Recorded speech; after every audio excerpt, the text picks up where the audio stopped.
Joining me right now back on the show is rising bantamweight prospect Trent Girdham. What's going on, Trent? Welcome back, man. Thanks, brother. It's been too long. Way too long. Oh, definitely, I man. saw you in Korea about this. Yeah, you've been a busy man. Let's get into it right away. Your last performance against Fabio Mello, man, you were looking phenomenal in the cage. You put on a clinic.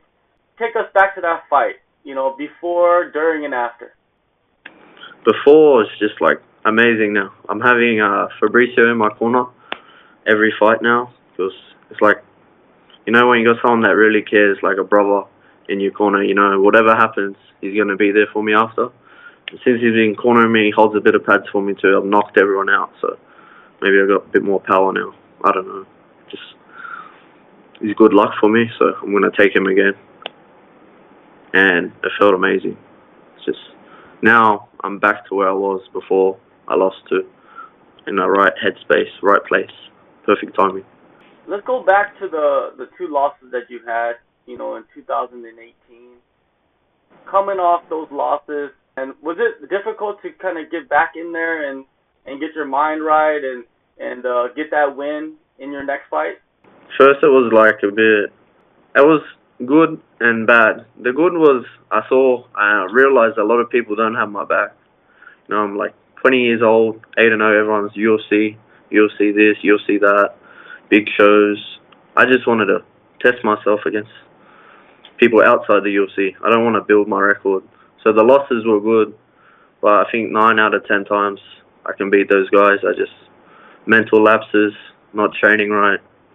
Ronnie was short notice, no excuses. But I asked him to fight me again. He's just been hiding. Kyle Reyes, I want to fight him again. Anyone that beats me, I want to fight again. I'll fight you 10 times until I beat you. I'm going to beat you once, just that one time. But, yeah, 2 losses.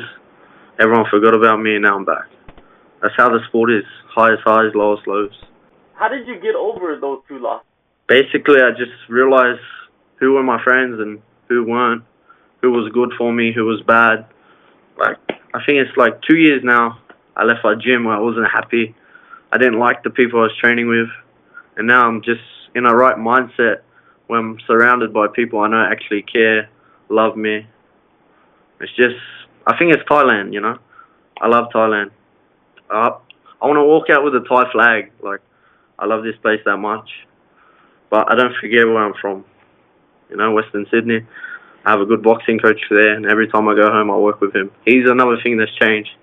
Every time I go home, I train Rodney Williamson.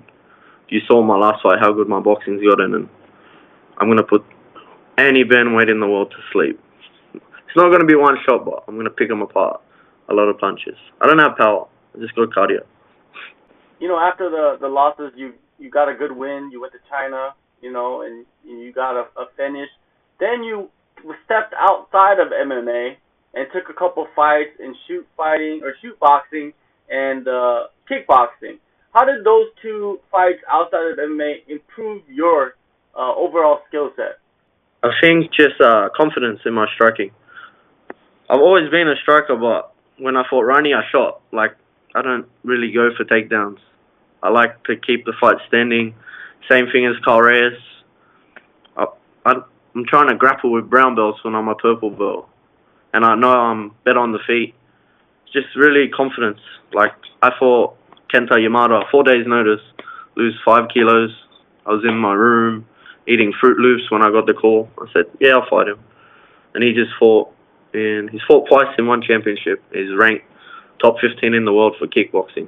And it's a weight class higher, so I'm not worried about any striker in MMA. MMA, people don't know how to strike yet. They're still learning. So it's just confidence. The more you fight, the better you get. Now you're going to step into the UAE Warriors cage one more time. You're taking on Hamza Bougamza. What do you know about him, man? You fought on the same night at the first show. Did you watch his fight? What did you think about his performance? I watched his fight. I know he's tall for the weight.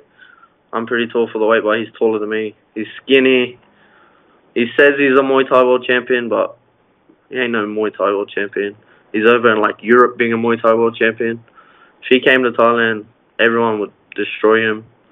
And I'm either going to knock him out. I really want to slam him, you know. I know Muay Thai guys, they don't like being slammed. And if I take him down, he's not going to get up. He's got no chance of getting up. I think he's good, but he's not at my level. When did you get to Thailand? I know you did your last camp mostly in Australia. Now you went back to Phuket.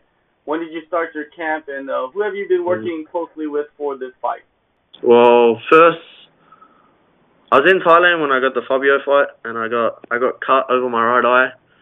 The day before I left to go home, I went home. I trained with my boxing coach, my jiu-jitsu coach back home, Gracie Almeida and Rodney Williams.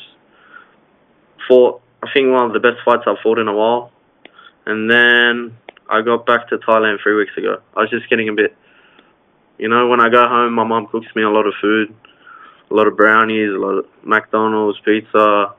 I just started eating, so I'm like, fuck. I was like 75 kilos. I'm like, Mom, I gotta go back to Thailand. You'll lose this weight. And, you know, it was just like a little holiday. So now I'm back in Thailand. I'm happy.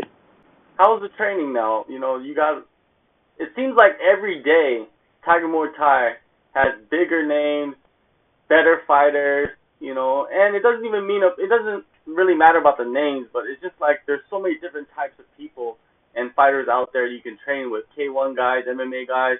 How much have you benefited the last 2 weeks from, you know, working with those people? The last few weeks have been really good. I've been sparring Enver. He's fighting for the Glory World title. So I'm fighting one of the best kickboxers in the world. So Hamza is no problem. I've been training a bit with Shaman Marias, who's out here. He's thinking about moving over here.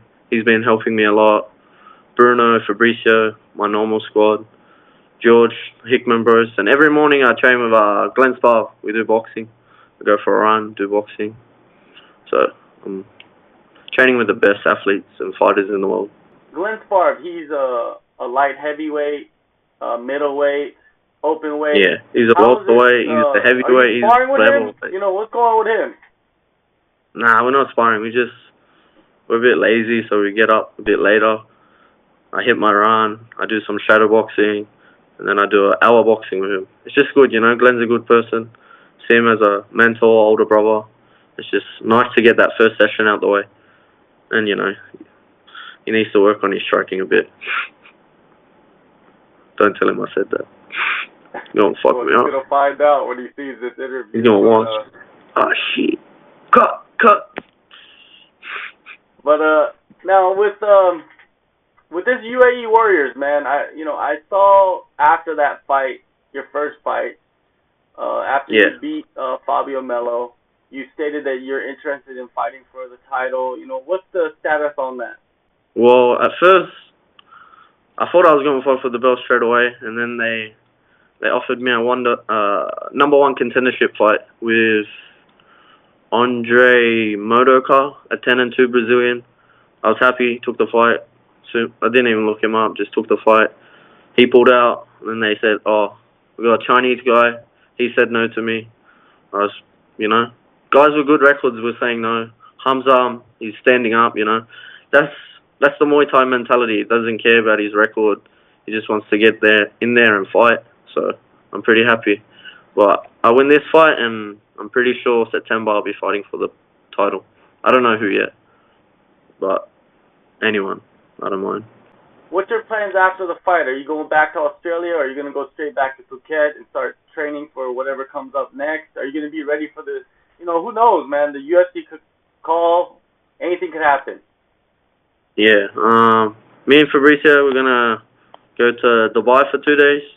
Just hang out. I'm going to eat a lot of food. I'm a fatty, so hang out.